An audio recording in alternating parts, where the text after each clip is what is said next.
Ciao Battite, benvenuto al mio tutorial per come diventare una perfetta ragazza saggiussata. Uno degli escamotage è quello di avere i glutini ben alti, come quelli di Emily Sky. Se avete i glutini che vi sentono dei rivieri come i miei e siete delle sfasulate peggio di me e non volete andare nella palestra, una soluzione c'è.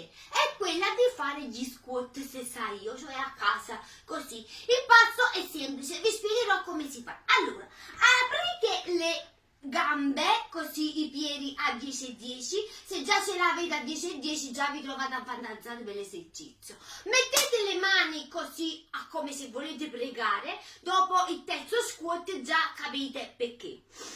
Allora fate così bene, scendete il più possibile e salite, vi piegate dentro alle ranocchie e stringete le pacche come delle prete, bene.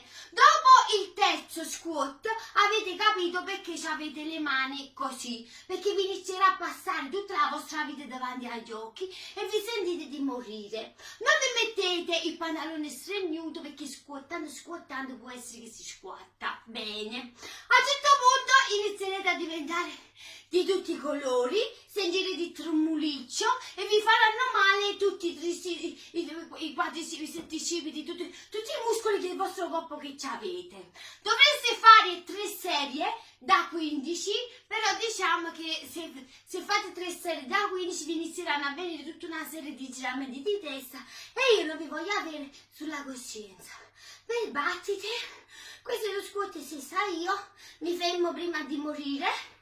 E per il prossimo tutorial vi spiegherò come fare i plank per eliminare la cellulite che io già ho preparato precedentemente già da parecchi anni. Ciao Battite!